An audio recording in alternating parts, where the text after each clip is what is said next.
قرآن پاک میں نبی کو بشر کہا گیا، 3 لوگوں نے کہا نبی کو بشر، نبی کو بشر 3 لوگوں نے کہا، بس مختصر بتا رہا ہوں، باقی تفصیل بعد میں۔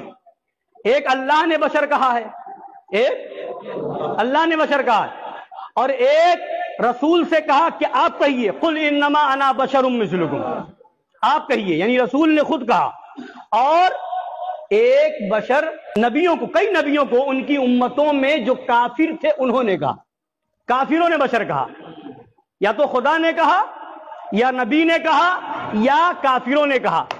کہیں یہ نہیں ملے گا کہ کسی نبی کا کلمہ پڑھنے والے ایمان والوں نے نبی کو بشر کہا۔ تو جو کوئی ہے جو خدا بن کر کے کہے کہ میں بشر کہتا ہوں، خدا تو بن نہیں سکتے، اور نہ نبی بن سکتے ہو، نہ خدا بن سکتے، اور نہ 3 لوگوں کا قول ہے قرآن میں، یا تو خدا نے بشر کہا، یا تو خدا نے بشر کہا، یا نبی نے بشر کہا، یا کافر نے کہا۔ خدا ہو نہیں سکتا، نبی ہو نہیں سکتا، اب فیصلہ کر لے کیا ہوا۔ آپ نے اس جاہل کا کلپ سنا، کس طرح اپنی جہالت کا اظہار کر رہا ہے کہ نبی کریم صلی اللہ علیہ وسلم کو بشر یا تو اللہ نے کہا یا خود رسول اللہ کو حکم ہوا کہ بشر کہیے، یا کہنے والے کفار تھے۔ اب جو کہے گا اللہ بھی نہیں، رسول اللہ بھی نہیں، لہٰذا وہ کیا ٹھہرا؟ کافر ٹھہرا۔ اب سب سے پہلے تو اس کی جہالت کا اندازہ اب اس بات سے لگائیے کہ اس نے اللہ تعالیٰ کی ذات کو بھی لوگوں میں شامل کر لیا، معاذ اللہ ثم معاذ اللہ، کہ اللہ تعالیٰ کو 3 لوگوں نے بشر کہا ہے۔ پہلے نمبر پہ ذکر اللہ تعالیٰ کی ذات کا کیا۔ نمبر 2، میں لمبی چوڑی بات میں نہیں جاتا، تفصیل سے بیان نہیں کرتا کہ ان کا بشریت مصطفیٰ کا صلی اللہ علیہ وسلم کے متعلق عقیدہ کیا ہے، ان کی کتب کیا کہتی ہیں، اور بشریت کے اوپر کیا حوالہ جات ہیں۔ رسول اللہ صلی اللہ علیہ وسلم کو بشر کہنا توہین ہے نہیں ہے، لمبی چوڑی بات میں نہیں جاتا۔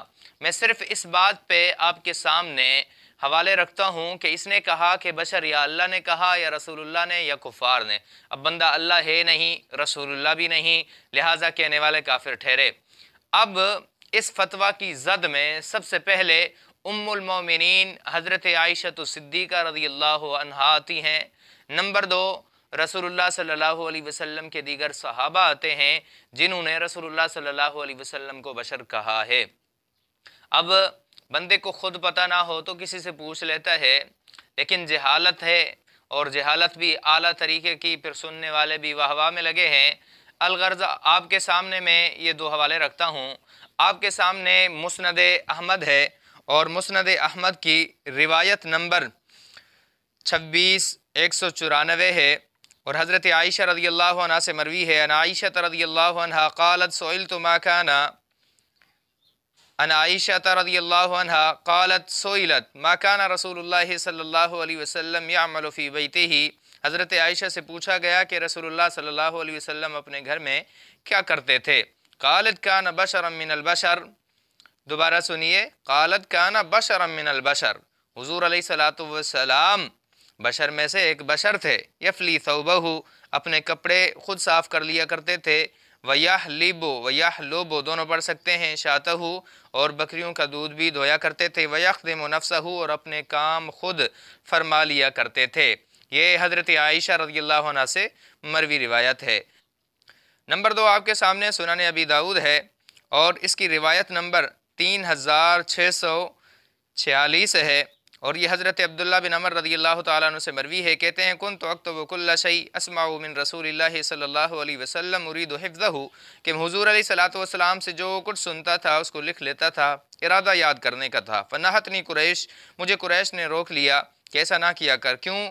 وقالوا، انہوں نے کہا تکتب کل شیء تسمع من رسول اللہ صلی اللہ علیہ وسلم، کیا تو ہر شے جو بھی رسول اللہ سے سنتا ہے لکھ لیتا ہے؟ ورسول اللہ صلی اللہ علیہ وسلم بشر یتکلم فی الغضب والرضا، یہ دوبارہ سنیں، ورسول اللہ صلی اللہ علیہ وسلم بشر یتکلم فی الغضب والرضا، حضور علیہ السلام بشر ہیں، آپ کبھی غصے میں اور کبھی خوشی میں بات کر لیا کرتے ہیں۔ اب یہ دو روایتیں میں نے آپ کے سامنے پیش کی، ان دو روایتوں کے پیش نظر اس جاہل گوار کی فتویٰ کی زد میں ام المومنین حضرت عائشہ صدیقہ آتی ہیں اور دیگر صحابہ کرام آتے ہیں جنہوں نے رسول اللہ صلی اللہ علیہ وسلم کو بشر فرمایا ہے، بشر کہا ہے۔ لہٰذا اندازہ کیجئے ان کی جہالت کا کہ درس نظامی میں یہ کتابیں پڑھائی جاتی ہیں، جیسے حضرت سنن ابی داؤد ہے، چلو مسند احمد کا مطالعے کا وقت نہیں ملا، سنن ابی داؤد تو درس نظامی میں پڑھائی جاتی ہے، لیکن یہ صاحب ہو سکتا ہے کہ نیند میں ہوں یا پھر اپنی بدعات کی وجہ سے ایسے نور سے محروم ہوں۔